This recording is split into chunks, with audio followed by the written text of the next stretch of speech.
Hello, everybody. I know that there was like 12 seconds worth of, whatever it's called, warnings at the beginning. But I would also like to say, while we're here, that I might not be able to play as much Jerkbeast clips in this video as I wish, because Brady Hall has put all Jerkbeast content into the Content ID system, which could flag the video down and I could get a copyright strike and lose my channel. So yeah, that's fun.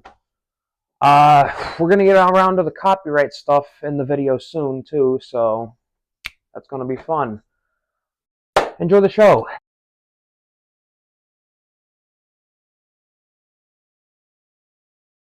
So where does the story begin? It begins with a group of friends, like a lot of good stories do. And the friends are the creators of the Jerkbeast: Brady Hall, Brian Wendorf, and Calvin Lee Reeder. One thing about these guys a lot of people may not know is that they had a show and even another movie before the Jerkbeast. The creators hosted a show called The Afronauts before Jerkbeast, and then they also had a movie before Jerkbeast called The Polterchrist. Now, The Polterchrist was never officially released besides a trailer on YouTube and some information I found on an internet archive of jerkbeast.com from 2002. The clip I found from the Afronauts was on the What the Fuck is Jerkbeast documentary on the Jerkbeast DVD special features. When I ordered the Jerkbeast DVD, I asked the guy John, who I ordered it from, if he had seen anything about Poltergeist or if he'd even seen it, and if there was a way I could buy it. And John told me that it never got an official release, and if I wanted to see it, I should talk to Brady Hall himself. Now here's the issue. If that movie ever does get released or found, it's never going to be from Brady Hall. And that reason will become apparent why later on in this video. The only reason is because a 13-year-old me may or may not be on Brady Hall's bad side, which will be addressed later on as well. But anyway, it began with the Poltergeist, where Brady would play a vengeful Jesus Christ coming back from the dead and killing people. Brian Wendorf and Calvin Lee Reeder were said to have been in the main cast. According to an archive of the Jerkbeast website I found from 2001, that happens to be true. Calvin Lee Reeder played somebody that got killed. Brian Wendorf played the guy's friend. And Brady Hall himself played the Poltergeist. The film is lost media, and I'm just going to keep it there. Now let's get into the Jerkbeast. In April of 2001, the Jerkbeast show debuted its first episode, which would help create a small fan base among kids, teenagers, and young adults in Seattle. It would have success, shenanigans, and craziness. Next call, damn it! I hate you! What the fuck do you want? Hello, Mr. Jerk Your Face Off. What? I can't fucking hear you, you fucking Speak up, moron. bitch! Mr. Jerk Your Face Off. Speak up! Mr. Jerk Your Face Off. What? I've got some face. Could you jerk me off? That's the stupidest thing I've ever heard! Yeah, well, you need... Why don't you hang up and go shoot yourself in the head with the big freaking shotgun? Cop, corn, cop. Sorry, cop. Cop. Speak English, damn it! I had about enough of your Yeah, I've bullshit. had about enough of him too! You're He makes fucking my bullshit, freaking you asshole motherfucker. clench! The show itself was aware they knew it wasn't great, but they ran with it anyway, making it entertaining anyhow, which I find to be amazing. I myself have seen the episodes that are found in their entirety, and at the time I found myself entertained for a very long while. And then that's what brings me into the next portion of this video. This part made me very entertained, if I do say. In mid-2002 and early 2003, a Jerkbeast movie was produced. When it was finished in mid-2023, they would have hosted screenings in New York and all the other places around the world, according to the Wayback Machine, of course. And then in 2005, the movie was released as Benny, Marty, and Jerkbeast, and then released again in the UK in 2005 under just Jerkbeast. Every fan of the TV show has most definitely seen the movie. It's a low-budget rock comedy with a hint of satire. There isn't exactly a way to take the film seriously, and it's better if you don't. Look at it from the perspective from a bunch of young adults who managed to put together a movie on almost no budget at all. And I'd say it holds up well. It has a 6.5 rating on IMDb and a 95% approval rating by Google users, which suggests it's a decent film from a critical standpoint, but I'd argue the prospect of a professional review of the movie is absurd, because the Jerkbeast show and the movie are far from professional. I think it's a great movie because it's hilarious. It's better than any movie Adam Sandler ever put out, and that's a high bar. And if you want to entertain people, have a bunch of friends over, you could just be like, hey man, you want to see this really fucked up movie? And then your friend's all like, oh, I've seen every movie in the book. What's this? What's so special about this movie? Oh, this is Jerkbeast. And then your friend's all like, what the hell's a Jerkbeast? Why don't I show you, my friend? We'll pop it in my DVD player. Overall, my rating would have to be a 9 out of 10, simply because they did so much with so little, and it's just great to see. Okay, and it's a shame that Brady Hall doesn't see it that way anymore.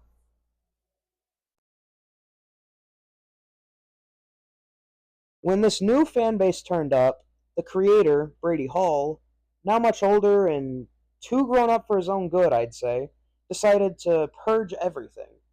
These new fans of the show allegedly would use the show to adopt racist, homophobic, misogynistic, and even bigoted views. While I personally don't believe that's the case, even if it was that way, and a simple piece of media is going to make you behave that way, you are bound to become one regardless. In fact, if you were even to open up the Jerkbeast website, without putting it through the Wayback Machine, by the way, you'd be greeted by this message from Brady Hall himself. Quote, I'm not going to read this whole quote from his website, but what I am going to say is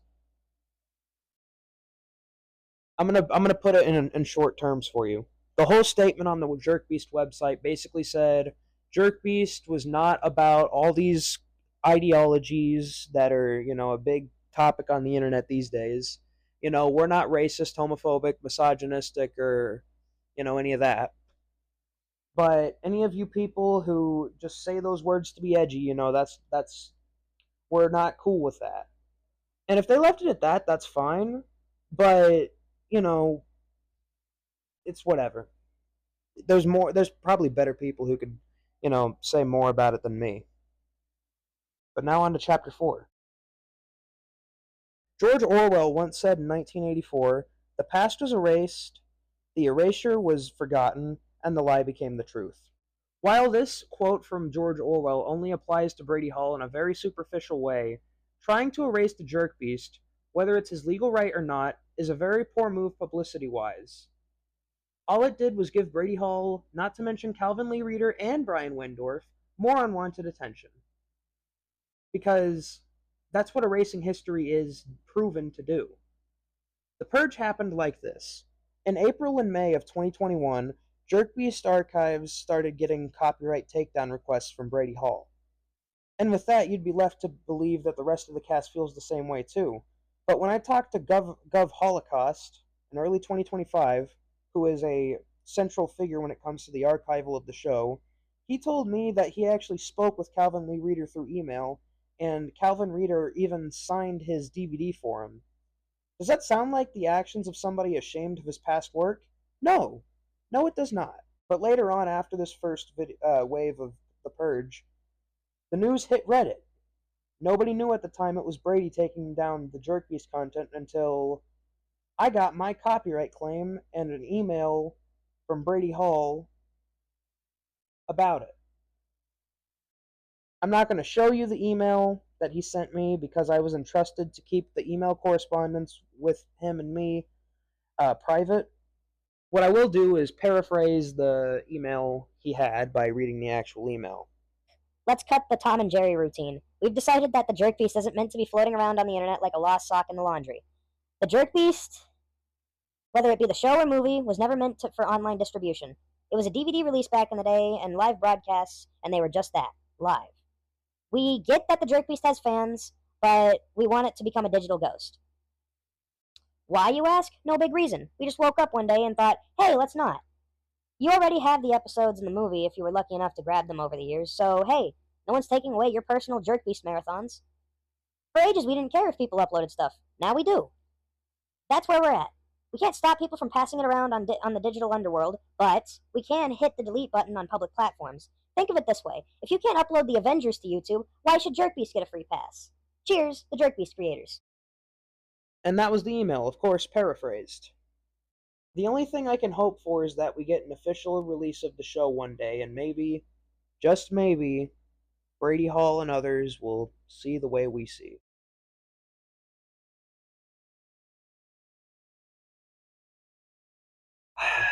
One last thing I would like to say in the conclusion is, despite everything you have heard and everything I have said, for the love of God, do not harass Brady Hall and other cast members of the show or movie.